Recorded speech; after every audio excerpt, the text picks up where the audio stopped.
হে কি বৌমা, তোমার এখনো উঠোনটাই ঝাড় দেওয়া হয়নি? বলি, বাড়ির আর সব কাজ কে করবে শুনি? আমি করে দেবো মা, আমাকে একটু সময় দেন। মরণ, বলি আস্তে আস্তে কাজ করলে কি আর সারা দিনেও কাজ শেষ হবে? এই নাও, আমার এই কাপড়গুলো ধুয়ে শুকাতে দাও। মা, আপনি ঘরে গিয়ে বিশ্রাম করুন, আমি এই কাজটুকু শেষ করেই আপনার কাপড়গুলো ধুয়ে দিচ্ছি। বলি, রাগে রাগে আমার সব কাপড় যেন ছিঁড়ে ফেলো না, মনে থাকে যেন। হায় রে কপাল, সৎ মায়ের ঘর থেকে এসে ভেবেছিলাম হয়তো এবার একটু শান্তিতে থাকবো, কিন্তু আমার কি কপাল!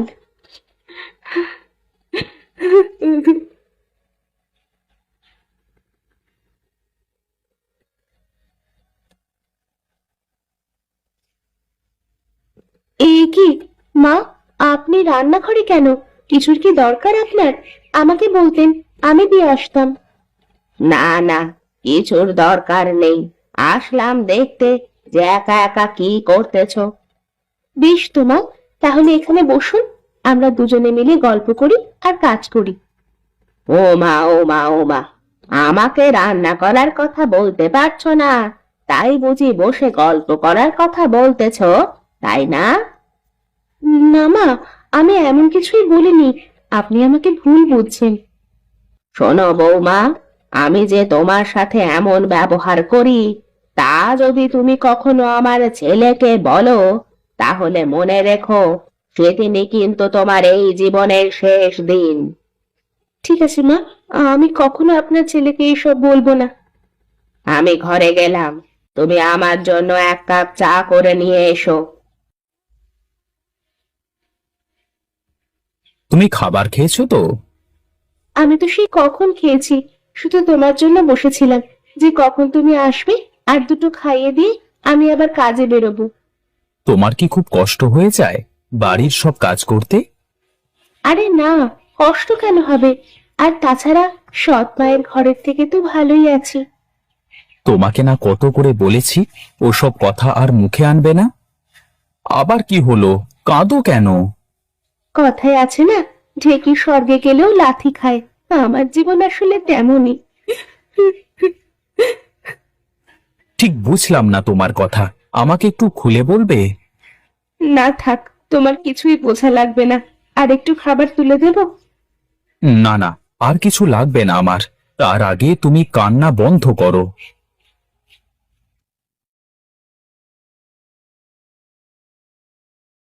কি গো, তুমি এখনো ঘুমাওনি? তুমি না আসা পর্যন্ত আমি কখনো ঘুমাই? তা তো আমি জানি। এই নাও তোমার ফুচকা। আজকে তোমার জন্য দই ফুচকা এনেছি গিন্নি, খেয়ে দেখো, অনেক মজা পাবে। তুমি দই ফুসকা কোথায় পেলে শুনি? আজকে হাওড়া স্টেশন থেকে ফিরতেই দেখি একজন দই ফুচকা নিয়ে বসে আছে, তাই তো ভাবলাম যে ঘরে তো আমার একটা ফুচকা পাগলি আছে, তার জন্য না হয় নিয়ে যাই। হুম, খুব মজা। কাল আবার আসার সময় নিয়ে আসতে পারবে তুমি? আগে এগুলো খেয়ে তো শেষ করো, তারপর কালকে আবার দেখা যাবে।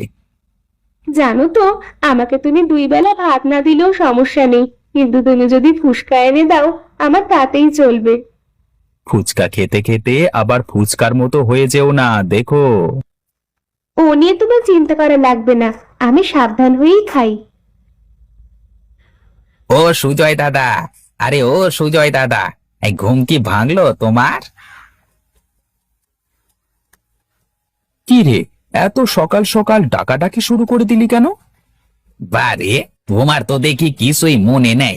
কালকেই না রাতে কথা হলো গঞ্জে গিয়ে হাটের মাল আনতে হবে আজকে।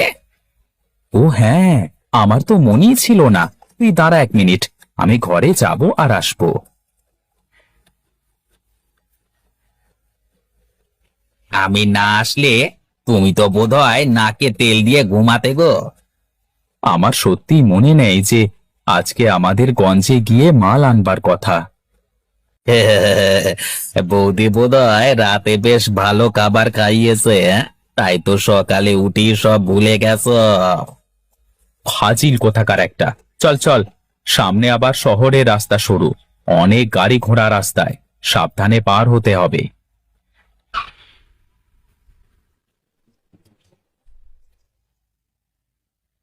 কি দিয়ে যে কি হয়ে গেল, আমরা কিছু বুঝে উঠবার আগেই গাড়িটা এসে মেরে দিল। ওরে, আমারে কি সর্বনাশ হলো রে! এখন আমি কি করব রে? মা, আমার শুধু পাটা ভেঙেছে, তুমি ভেঙে পড়ো না, সব ঠিক হয়ে যাবে।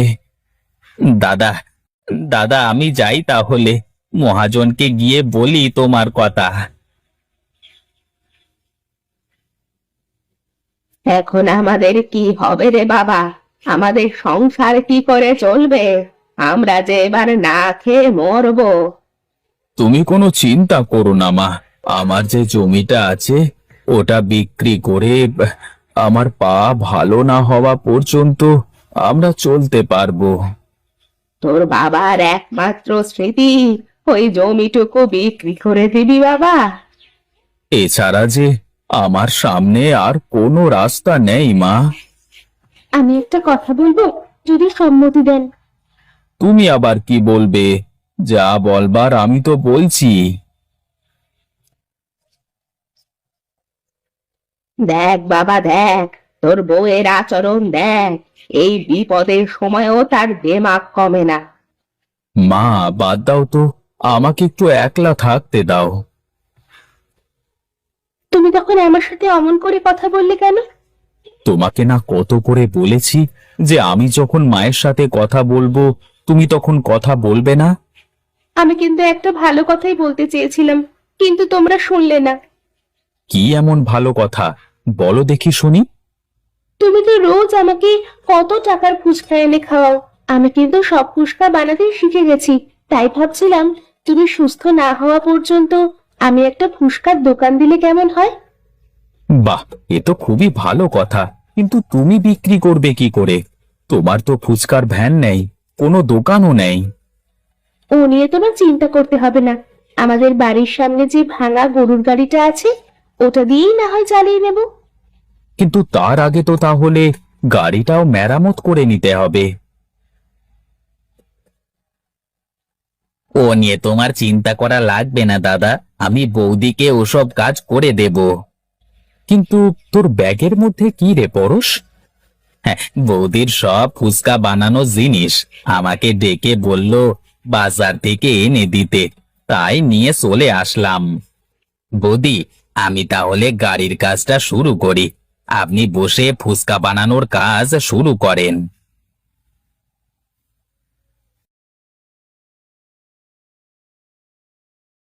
কি হলো মা, তুমি এত সকাল করে আমার কাছে? বলি বৌমা কি শুরু করেছে, সে খেয়াল কি তোর আছে? কেন, ও আবার কি করলো? কি করেনি আর কি করতে বাকি রেখেছে? শুনছি সে ফুসকার দোকান দেবে। তা বেশ তো, এ তো খুবই ভালো কথা। আমি অপায়জয়ে বসে ঘরের খরচ তো চলতে হবে। তাই বলে ঘরের বউ ফুসকা বিক্রি করবে? শোনো মা, যে গিন্নি সংসার রক্ষার জন্য স্বামীর পাশে দাঁড়ায় সে কখনো খারাপ কিছু করতে পারে না। তার মানে কি বলতে চাস তুই? সেটা তুমি সময় হলেই বুঝতে পারবে মা। বৌদি, এই তাড়াতাড়ি বানাও, মনে হচ্ছে আরো লোক আসবে। তুমি কোনো চিন্তা করো না ভাই, তুমি শুধু সবাইকে দিতে থাকো আর আমি বানাতে থাকি। পরশরা, একটু এদিকে আসবে? বলো বৌদি, কি বলবে? আরো অনেক কাস্টমার দাঁড়িয়ে আছে তো। কিন্তু আমার তো সব ফুসকা শেষ হতে চললো। এভাবে হলে তো হবে না বৌদি, কাল থেকে আরো বাড়াতে হবে। ঠিক আছে, আজকের মতো এখানেই বন্ধ করে দিই, কাল থেকে আবার পাওয়া যাবে, সবাইকে বলে দাও। দেখেছো মা, তুমি যে রূপাকে অবহেলা করতে আজ সে তোমার ছেলের থেকেও বেশি উপার্জন করে। আমি অসুস্থ ছিলাম, সংসারের সব খরচ ও একাই করেছে। আমাকে আর এসব বলে লজ্জা দিস নে রে বাবা। মা ঠিকই বলেছে, মায়েরা সবসময় ছোটদের শাসন করে, তাদের দিয়ে কাজ করায়, কাজ শেখানোর জন্য। আমাকে তুই মাফ করে দে মা, আমার তো কোনো মেয়ে নেই, আজ থেকে তুই আমার মেয়ে। আমি তো আপনাকে আমার মায়ের চোখেই দেখি মা। দেখেছো মা, আমি এতদিন ব্যবসা করে যা করতে পারিনি, রূপা এই কমাস ব্যবসা করেই তা করে ফেলেছে।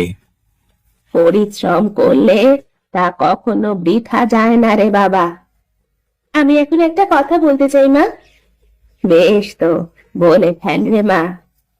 এখন থেকে আমার এই ফুসকার দোকান আপনার ছেলে চালাবে, আর আমি সংসার দেখব, আপনার সেবা যত্ন করব। ঠিক আছে, তাই হবে। চলো এখন ঘরে চলো, আমার খুব খিদে পেয়েছে। ওহ, পেটটাও জ্বলে যাচ্ছে।